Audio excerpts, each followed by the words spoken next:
하나님의 말씀은 민수기 29장 1절부터 보시겠습니다. 민수기 29장 1절부터 일곱째 달에 이르러는 그날 초 하루에 성회로 모이고 아무도 동동하지 말라. 이는 너희가 나팔을 불 날이니라. 너희는 수송한 새 한 마리와 순양 한 마리와 일년되고 흠 없는 수당 7마리를 여호와께 향기로운 번제로 드릴 것이며 그 소재로는 고운 가루에 기름을 섞어 쓰되 송아지에는 10분의 3이요 수양에는 10분의 2요 어린 양 7마리에는 어린 양 1마리마다 10분의 1을 드릴 것이며 또 너희를 속죄하기 위하여 수염소 1마리로 속죄제를 드리되 그 달에 번제와 그 소제와 상번제와 그 소제와 그 전제 외에 그 규례를 따라 향기로운 냄새로 화제를 여호와께 드릴 것이니라. 아멘.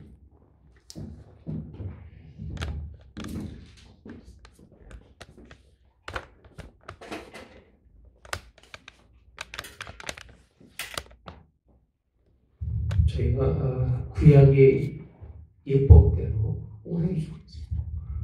예법대로 아마 예배를 드린다면 상당히 힘들고 어렵지 않을까 이런 생각을 해요. 화제, 번제, 화목제 너무 많아가지고 사실 지금도 저는 잘 그 의미를 외우지 않습니다. 의미를 외울 이유는 없어요. 그러니까 혹시 여러분들이 이제 설교하다가 그런 단어들이 틀려도 이해하세요. 그는 하나님의 그 본래적인 뜻이 무엇인지를 알지 못하면 아무리 그 단어를 잘 알고 있어도 그렇죠. 그리고 그 뜻대로 뭐하지 못하면 순종하지 못하면 그 절기가 아무 상관이 없습니다. 그래서 가끔 틀릴 때도 있고 또 성경도 또 각기 다르게 설명하는 것이 있을 때가 많아요. 제사법에 의하면 다른 법이 있기 때문에 오늘 29장에는요 나팔절이라고 되어 있습니다. 나팔절. 그래서 7월 며칠이에요? 7월 1일. 뭘 부는 거죠? 나팔을 부는. 나팔을 불면서 기념하는 날입니다.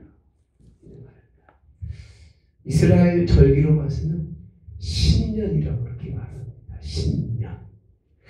저는 그래서 잘 이해를 못하는 것 중에 하나가 나팔절도 있지만 성경 우리 출애굽기 12장 가볼까요?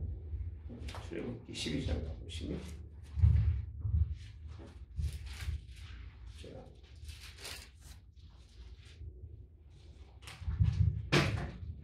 1절에 보시면 여호와께서 애굽 땅에서 모세와 아론에게 일러 말씀하시되 이 달은 너희에게 달의 시작의 일입니다. 곧 해의 첫 달이 되게 하고 이렇게 표현하죠. 그렇죠? 그리고 이게 첫 달이고 그럼 우리는 뭐라고 생각하느냐면 이 날을 뭐로 볼 수밖에 없어요.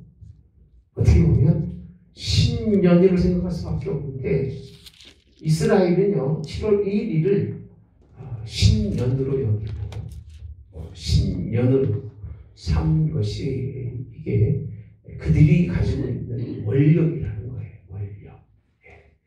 그러고 보면 6월절과 어떻게 보면 6월절은 그들의 영혼을 하나님이 생명을 구원해서 그들을 하나님께서 새로운 땅으로 인도해 가시는 그런 새 생명을 허락한 날이라고 볼 수 있는데 오늘 이 29장에 나오는 7월 달, 이 초하루 그날에 이 나팔을 불며 노동하지 않는 것은 이스라엘 역사적으로 보면 이스라엘의 신년입니다. 중명의 신년이 이 날입니다. 그래서 이 날을 기념해서 하나님께 이제 절기를 지키라고 그렇게 말씀하고 있는 부분이 본문에 있는 말씀입니다. 민간력 1월 1일이라고 표현합니다. 민간력 1월 1일이라고 이스라엘 종교에서 보면 민간력 새해 첫날이라고 이렇게 표현하는데 이날은요 오늘 할 일이 뭔가 보면 이렇게 표현하고 있죠. 네. 성회로 모이라라고 되어 있습니다. 성회. 이스라엘 민족은 매번 모여요. 하나님이 그들을 그냥 두질 않아요. 그냥 기회만 되면 모여서 이 6월절이나 이 77절이나 그다음에 나팔절이나 그다음에 장막절 이 절기들은 굉장히 큰 절기입니다. 지금 우리로 말한다면 구정 그리고 추석 이런 절기처럼 큰 절기입니다. 이렇게 기념하는 날을 누구와의 관계예요? 하나님과의 관계를 갖도록 되어 있는 거예요.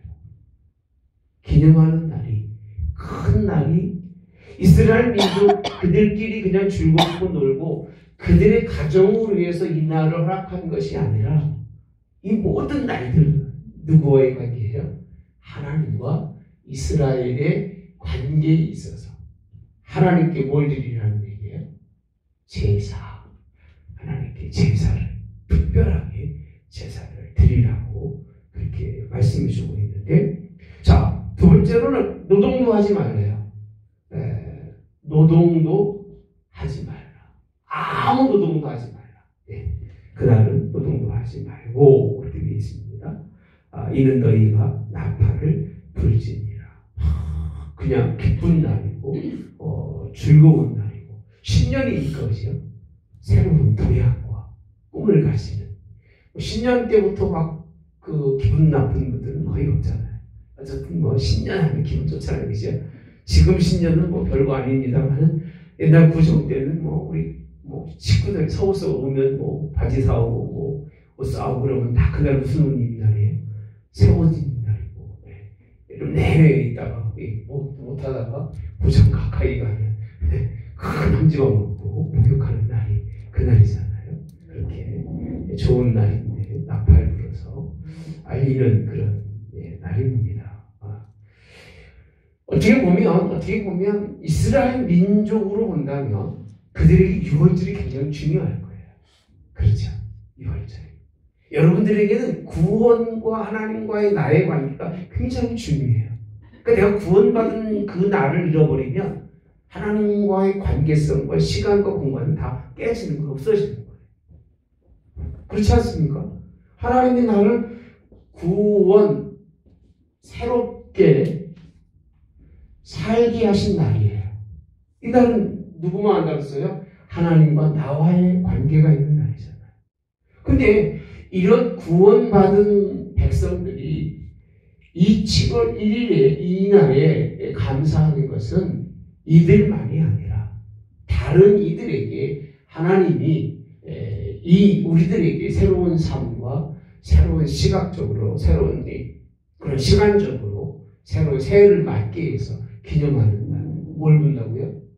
나팔을 불어서 온 천하에 새날 시작을 공포하고 즐거워하며 이 새날이 없으면 참 심각한 문제가 될 것 같아요. 여러분들이 인생 살면서 그죠? 새날 새롭게 시작하고 새롭게 또 나가고 이게 없으면 우리는 참 힘들 밖에 없어요. 주일이 새날이 되셔야 되는 거예요.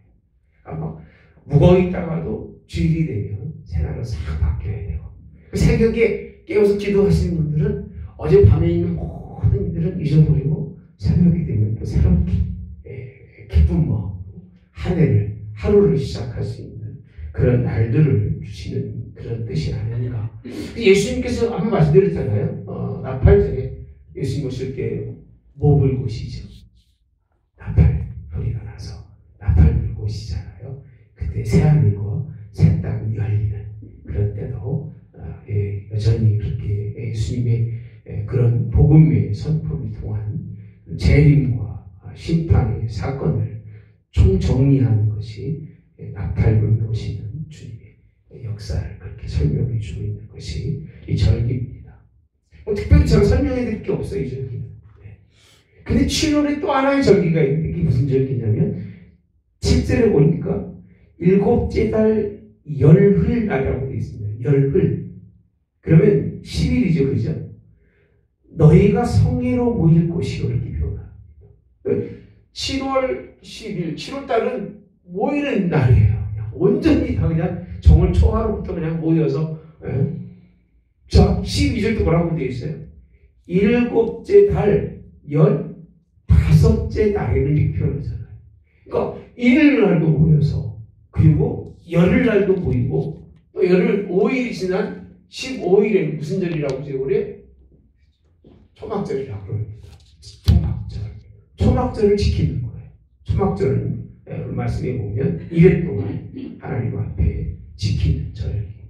한 달 내내 하나님 앞에 모여서 예배하고 또 하나님 앞에 나팔을 부는데 10일의 속죄일은 좀 의미가 다릅니다. 이 속죄일은 대제사장이 1년에 한 번씩 하나님의 성소에 들어가서 오늘 모든 이스라엘의 죄를 회개케 하는 그런 날이 이 속죄일입니다. 어떻게 보면 참 기쁘고 즐거운 날임에도 불구하고 정월이라는 날이 그죠. 한편으로는 우리의 모든 죄악을 뭐하는 거죠? 버리고 아니죠. 버린다기보다는 용서받고 이렇게 표현하겠죠. 용서받고 다 모든 허물을 하나님 앞에 사함을 얻고 그렇게 왜 지성소에 들어가서 하나님 앞에 제사하면 이스라엘의 모든 죄를 하나님이 대제사장으로 용서해 주시니까 용서받고 그렇게 출발하고 시작하도록 하나님이 그렇게 열어주신 것이 아닌가 이렇게 생각을 해봅니다. 그래서 우리는 우리에게 주시는 새해라고 하는 건 이게 같이 겸해져야 됩니다. 하나님 앞에 나팔 불며 생각해 주신 것을 감사하지만 실제적으로는 그날도 역시 예수님께서 우리가 모든 죄악 1년 동안 가지고 있었던 묵은 죄악들을 다 용서해 주시고 새롭게 또 시작할 수 있도록 그런 길을 열어주시는 날이 7절에서부터 11절까지 말씀인데 이때의 문제는 뭐냐면요. 성회로 모이는데 너희의 뭘 괴롭게라고 했어요? 심령을 뭐라고요? 괴롭게라고 되어 있습니다. 심령을 괴롭게 하래요. 그래서 심령을 괴롭게 하며 아무 일도 하지 말라는 말씀입니다. 심령을 괴롭게 하라. 심령이 괴로울 때가 있나요? 이스라엘 백성은 심령이 괴롭다는 거 이해를 못해요. 심령이 괴로우려면 어떻게 해야 돼요? 뭐 갖고 해야 돼요? 몸이 고대해야 돼요. 그 심령을 괴롭게 한다는 의미를 금식, 절제 이런 부분들로 생각을 많이 합니다. 우리 오늘 새벽 말씀 기억하실지 모르겠어요. 하나님이 성전에 초석을 놓으면서 하시는 말씀. 그 말씀들이 무슨 뜻이냐면 이사야 58장에 있는 말씀처럼 이들은 이 초석을 놓으면서 하는 얘기가 뭐라고 했냐면요. 내일 나눌 말씀. 4번 금식을 합니다. 4번을 해요. 한번 가볼까요? 수고하셨습니다. 우리끼리 공부 한번 내일 또 하겠습니다. 19절에 가보시면 8장 19절에 가보면 만군의 여호와가 이같이 말하노라 넷째 달 금식 다섯째 달 금식 일곱째 달 금식 여덟째 달 금식이 변하는 걸 이렇게 표현합니다. 그렇게 이스라엘 백성들은 금식을 하는 거예요. 네. 자, 유다 족속에게는 기쁨과 즐거움과 희락의 절기들이 되니 오직 너희는 진리와 화평을 사랑할지니라. 내 새벽에 볼 말씀입니다. 이스라엘이 금식을 굉장히 좋아합니다.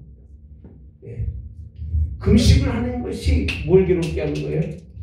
심령을 괴롭게 하는 거라고 생각합니다만 진짜 심령을 괴롭게 하는 건 육신의 금식을 통해서 물론 느낄 수는 있겠지만 하나님 앞에 내가 순종하지 못하고 하나님의 뜻대로 살지 못해서 그 죄악을 버리지 못한 것, 이것과 싸우는 거예요.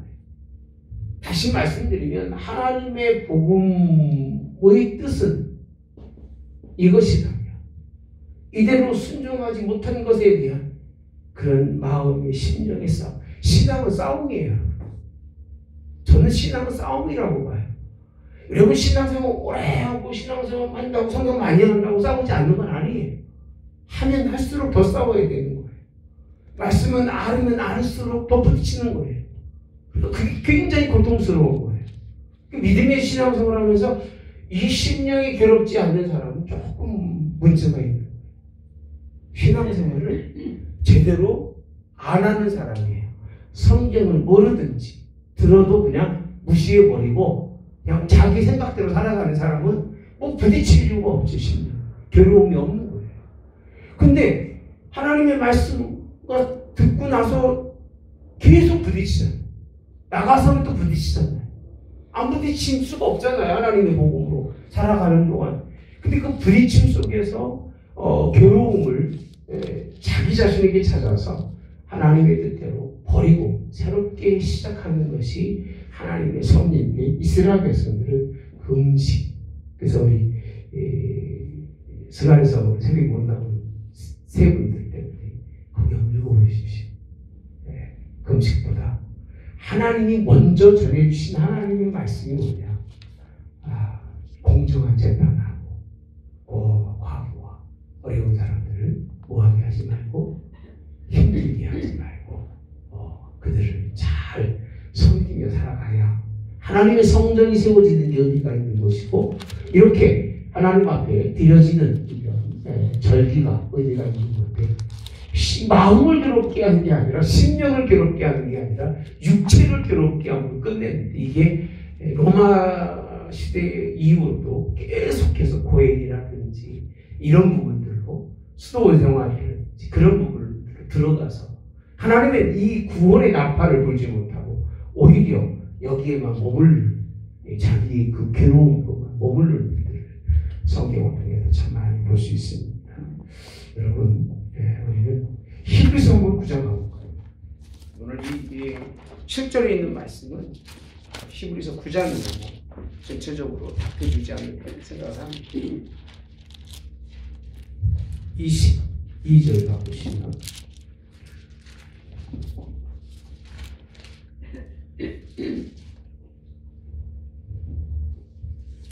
함께 봅시다. 시작.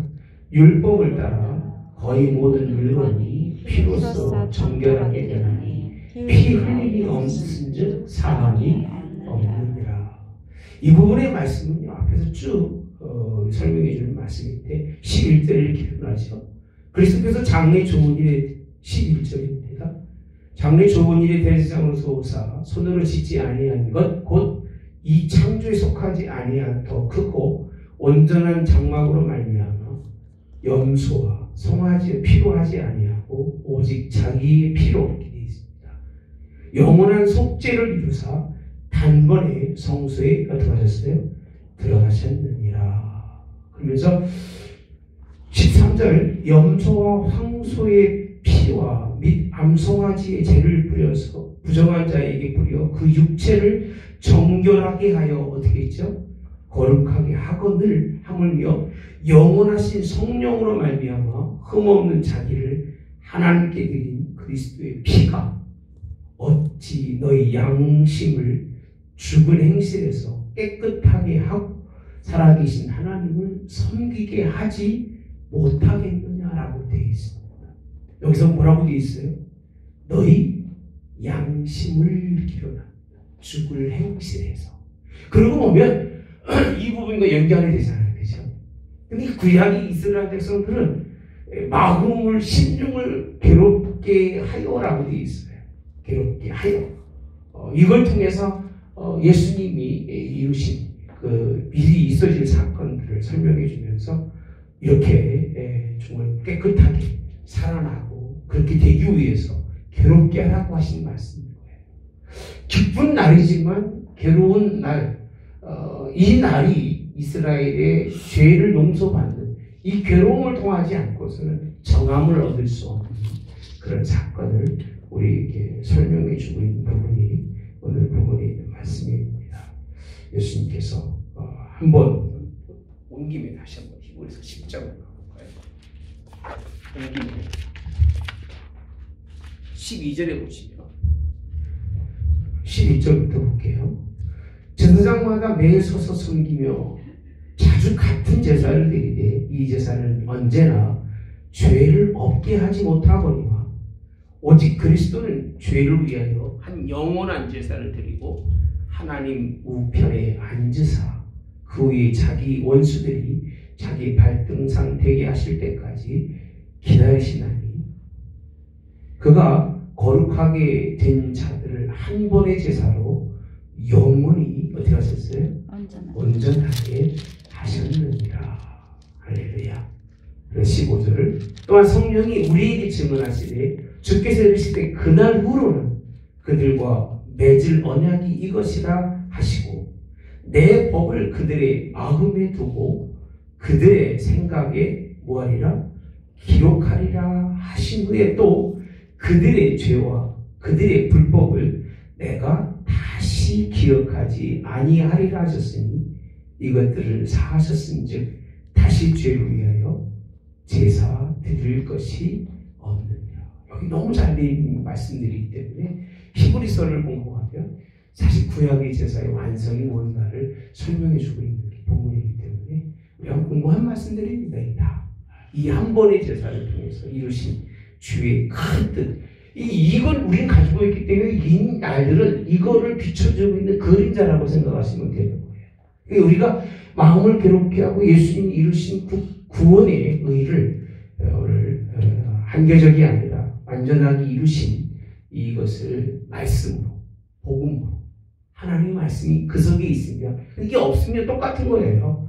말씀이 없어서 말씀이 우리 속에 거하지 않으면 아무리 제사를 드려도 소용이 없는 거지만 예수님의 십자가의 말씀이 우리 안에 있으면 그것은 우리 영원한 제사를 이룬 것이라고 그렇게 설명해 주고 있는 부분이 오늘 본문에 있는 말씀입니다. 여기 한번 가봅시다. 16장 이 말씀입니다. 29절을 보면 너희는 영원히 이 규례를 지킬지니라. 일곱째 달 곧 그 달 10일에 너희는 스스로 괴롭게 하고 아무 일도 하지 말되 분통이든 너희 중에 걸어가는 거리이든 그리하라. 이 날에 너희를 위하여 속죄하여 너희를 정결하게 하리니 너희의 모든 죄에서 너희가 여호와 앞에 정결하리라. 31절에 보시면 이는 너희에게 안식일 중에 안식일인즉 이렇게 표현합니다. 이 부분을 옛날 성경이 큰 안식일처럼 표현하면서 스스로 괴롭게 할지니 영원히 지킬 규례라. 기름 부음을 받고 위임되어 자기 아버지를 대신하여 제사장의 직분을 행하는 제사장은 속죄하되 세마포 옷 곧 거룩한 옷을 입고 지성소를 속죄하며 회막과 제단을 속죄하고 또 제사장들과 백성의 회중을 위하여 속죄할지니 이는 너희가 영원히 지킬 규례라. 이스라엘 자손이 모든 죄를 위하여 1년에 한 번 속죄할 것입니다. 아론이 여호와께서 모세에게 명령하신 대로 행하니라 라고 말씀하시면서 이 날이 얼마나 중요한지를 설명해 주고 있는 것이 레위기 16장 19절에서 34절에 있는 말씀. 스스로 괴롭게 할 말씀과 함께 이 날은 모든 게 속죄받는 날이에요. 그러니까 안에 있는 지성소에서부터 밖에 있는 모든 것까지 그리고 백성들까지 다 정결하게 되는 그날로 설명해 주고 있는 부분이 본문에 있는 말씀. 그리고 이어서 이제 12절부터 보시면 장막절이라고 되어 있습니다. 초막절이라고 표현합니다. 우리가 보통 6월, 7월, 8월인가 휴가 갈 때가 7, 8대세요. 그때가 우리가 그냥 초막절이라 이렇게 하고 갑니다. 일주일 동안은 지키는 이 초막절입니다. 그래서 12절에 보니까 아무 일도 하지 말래요. 이 날은 2년 동안 여호와 앞에 절기를 지키는데 이렇게 하루하루 매일 절기를 지킵니다. 그래서 첫째 날, 둘째 날 같은 내용의 말씀들로 하나님 앞에 지키는데 35절에 가서 보시면요. 여덟째 날에는 장엄한 대우로 모일 것이고 아무 일도 하지 말 것이며 번제로 여호와께 향기로운 화제를 쭉 설명합니다. 그렇게 해서 여덟째 날까지 일곱째 달을 15째 날에서 이 일들을 이제 시작해서 초막절을 지키는 것이 이게 하나의 하나님 명령으로 이스라엘 백성들이요 이제 가나안 땅에 들어가면서 그들이 이 절기를 지키라고 합니다. 이 절기를 왜 지킨지 아시죠? 과거에 하나님께서 이스라엘 백성을 광야에서 먹이시고 입히시며 그 뜨겁고 추운 시간에도 그를 보호하신 것을 생각하면서 그거를 생각하면 지키라는 거예요. 사실 굉장히 이스라엘 백성들이 이때가 고통스러운 때예요. 지금이 굉장히 명절인 줄 알았더니 하나님 앞에 죄 용서만 받는 이런 시간이 있는가 하면 일주일 이상을 그들이 이제 나무로 짓고 그냥 대충 가름난 다음에 그 뜨거운 절기를 그 속에서 지키면서 선조들이 어떤 고생을 했는가 그 삶을 하나님이 어떻게 지켜주시는가를 생각하게 하는 것이 광야 그들을 하나님 이끄셨던 그날들을 보라고 하시는 말씀입니다. 결국 그게 무슨 얘기냐면 돌아온 한 해라는 거예요. 돌아온 한 해 1년을 시작하지만 1년의 시작성에서 죄 용서받는 것 중요하지만 우리의 삶의 지난 한 해 그리고 지난 우리의 삶 돌이켜보면 우리는 광야 같은 곳에서 고생하며 정말 큰 어려움을 당할 수밖에 없었던 것을 기록하면서 이런 가운데도 하나님이 우리를 지켜주심을 감사하면서 지키는 절기가 초막절, 장막절입니다. 레위기에 보면 이제 그들이 종려나무까지 무성한 가지를 또 심의 버들을 취해서 여호와 앞에서 그렇게 지키도록 그렇게 되어 있는데 이 날들이 사실은 굉장히 고통스럽지만 어떻게 지켜야 돼요? 즐거이 지켜야 된다는 거예요. 왜? 하나님이 더 많은 시간 고생할 수밖에 없는 저희들을 그냥 7일 동안 지키게 되어 있으니 얼마나 감사한지 장막절도 즐겁게 하나님 앞에 지키는 것이 참 중요한 일이라 이렇게 생각을 하는데 39절에 가보시면 39절에 가보시면 너희가 이 절기를 어떻게 돼 있어요? 당한다고 돼 있어요. 이 절기를 맞거든 이러면 얼마나 좋을까요? 당한다는 얘기는 나는 그냥 피해자처럼 그렇게 느낄 수밖에 없는 거예요. 그냥 와 닿는 거예요. 와 닿아서 피할 길이 없는 거예요. 이거는. 당한다는 표현을 쓰고 있어요. 어떻게 보면 이 좋은 거잖아요. 우리 지금까지 말한 절기들이 얼마나 좋은 것들이에요. 하나님께만 올라가서 하나님의 관계를 하나님이 기뻐하시는 방법을 통해서 제사하는 이런 일인데도 불구하고 이 표현을 당한다라고 표현하고 있어요. 이스라엘 백성들이 이거를 당하니까 쉽겠어요? 어렵겠어요? 네? 어렵죠. 저도 목사 되기 전에는 맨날 당하고 살았잖아요. 아버지가 목사라. 뭐 안 갈 수도 없고 안 나갈 수도 없고 그러니까 주일을 알면 그냥 가는 거예요. 가서 뭐 거의 뭐 듣긴 뭘 들어요. 그냥 앉아서 있다가 기르면 뭐 그냥 그러다 나오고 뭐 이런 시간들이 제가 거의 기억이 많기 때문에 나는 젊은 아이들이 교회 나온 거 보면 참 기쁘고 좋아요. 나온다는 자체만 해도 좋아요. 왜? 걔들은 당하는 거예요. 여러분 2세나 3세들은 당하는 거예요. 1세대들은 은혜가 뭔지를 알기 때문에 교회에 나와서 예배드리지만 2세, 3세들은 은혜가 뭔지를 잘 몰라요. 은혜 속에 살고 있기 때문에 그거를 경험하지 못해서 모르는 거예요. 당하니까 얼마나 그렇겠어요. 끌려와서 그 자리에 앉아있을 날이. 그래서 나는 보통 그렇게 생각을 합니다.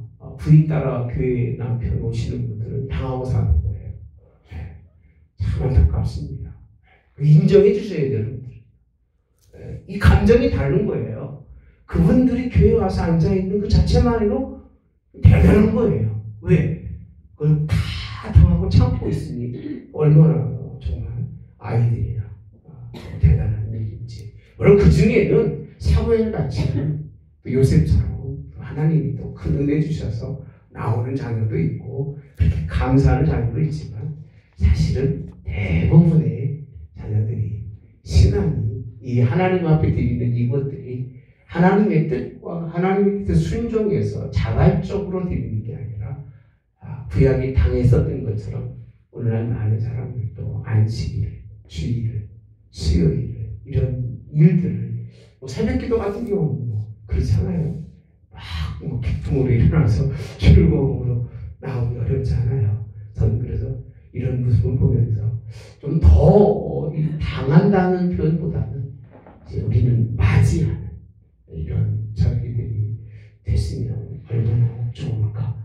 하나님이 기뻐하는 절기는 당하는 절기가 아니라 그를 잘 받아들이며 순종할 수 있는 그런 제사. 저는 마지막 제사에 관해서 이런 말씀도 드리고 마치려고 합니다.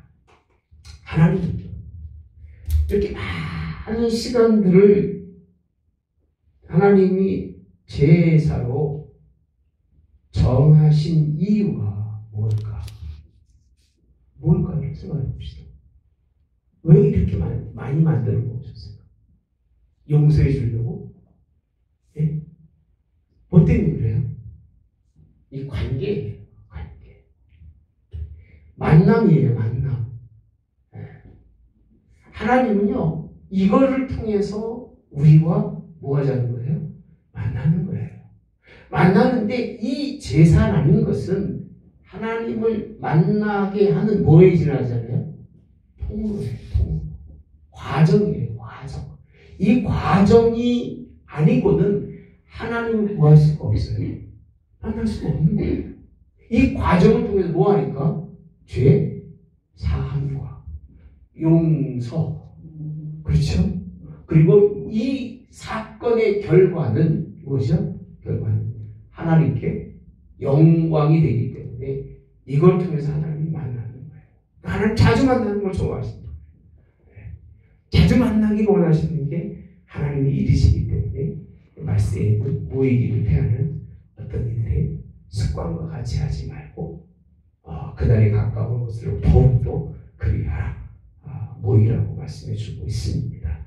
오늘도 하나님이 제사를 드린다고 기뻐하는 건 아니에요. 절대 아닙니다. 하나님이 원하시는 것은 형식적인 게 아니라 이런 모든 걸 깨닫고 하나님의 관계를 위해서 이보다 더 어려운 과정을 우리에게 주신다 할지라도 그 과정을 극복해서 하나님께 예배할 수 있는 그런 사람이 되어야 됩니다. 그런데 오히려 하나님은 신약의 누구 때문에? 예수님 때문에 또 과정을 간결하게 해주셨어요. 또 간편하게 만들어 줬음에도 불구하고 우리는 간편하면 간편할수록 더 힘들어하고 더 어려워하잖아요. 옛날에 우리 시골에 제사 지내는 거 보십시오. 12시 땡 쳐야지 하는 거죠. 졸리고 막 애들 난리를 쳐도 그리고 우리는 못 먹고 살아도 막 지성찬으로 올려놓고 다 식구들 모여서 막 제사 지내고 그러잖아요. 지금 간편해서 얼마나 간편했는지 갖다 놓고 다 해도 안 된다고 그러죠. 지금 이런 일들은요. 좋은 하나님의 그런 예수님을 통해서 새로운 과정과 통로로 예수님이 한 번의 제사로 우리를 이루셨지만 하나님이 원하시는 것은 아까 말씀처럼 히브리서에 있는 말씀처럼 이 주님이 주시는 모든 말씀의 뜻에 순종하고 하나님 만남이 부족함이 없는 그런 관계로 설 수 있는 게 중요하지 않겠는가. 우리에게 절기는 별로 없잖아요. 우리에게 절기가 그렇게 의미 있는 절기는 저는 별로 없다고 봐요. 이미 우리 예수님과 함께 죽어 다시 살았기 때문에 그러나 그것이 형식이 돼서도 안 되고 오직 예수님의 말씀을 본받아서 날마다 절기 같은 그런 날로 살아가야 되지 않을까 이렇게 생각하며 28장과 29장 여러분에게 말씀을 마치도록 하겠습니다. 오늘이 아마 가장 밋밋할 거예요. 여러분들 듣기에 더 설명할 필요 없어요. 아무리 찾아봐도 마지막 결론입니다. 39절 이 절기를 당하거든 여호와께서 이같이 드릴지니 여호와께 이같이 드릴지니 이는 너희의 소번제나 낙헌제로 드리는 번제, 소제, 전제, 화목제 외에 드릴 것입니다. 라고 되어 있습니다. 이 말씀 무슨 얘기냐? 어제 말씀, 지난번 말씀드린 것처럼 더해서 짬뽕에 섞어서 드리지 말라고 얘기해요. 예. 그러니까 전제는 전제로 뭐 다 따로따로 이 모든 절기에는 이 절기에 맞는 하나님 앞에 특정한 제물과 특정한 예물로 구별해 드리라는 거죠. 주일 감사는 주일 감사대로 또 절기 때의 감사는 절기 때의 감사대로 그렇게 하나님께 구별해 드리라는 겁니다. 이게 이 절기의 특징인 것 같아요. 이렇게 하나님 앞에 6절도 그렇게 말씀합니다. 그날의 번제와 그 소제와 상번제와 그 소제와 그 전제 외에라고 되어 있어요. 6절도 그 규례를 따라 향기로운 냄새로 화제를 여호와께 드릴 것이니라 라고 말씀해 주신 거 보면 그리고 11절도 속죄제와 상번제와 그 소제와 그 전제 외에라고 표현하고 있는 이 말씀들. 하나님은 이 절기를 주신 것도 절기에 맞는 하나님의 방법대로 하나님을 섬기도록 그렇게 말씀해 주신 것을 보면 우리의 이 절기가 있다면 신년이라든지 이런 절기들이 이런 하나님의 깊으신 숨겨진 부활절도 마찬가지겠죠. 그 다음에 추수감사절 그리고 성탄절 이런 절기들도 그 의미 그래서 설교할 때 팩트보다는 의미를 잘 전하는 것가 있습니다. 의미가 없는 팩트는 존재하지 않기 때문에 그래서 의미 있는 하나님께 섬기는 우리 절기들 이렇게 하나님께 큰 날들로 날마다 예배드려서 우리의 주일은 매일 큰 주일이 되기를 바랍니다. 요즘 우리는 그렇게 표현하잖아요. 옛날에 대예배 그런 표현도 했는데 그게 어떤 의미가 있다고 생각하지 마시고 우리에게 날마다 정말 한 번 마지막 경험할 주일처럼 수요일도 마찬가지잖아요. 한 번 마지막 경험할 수요일처럼 그렇게 예배를 드리는 것이 온전하지 않을까 이런 생각을 해봅니다.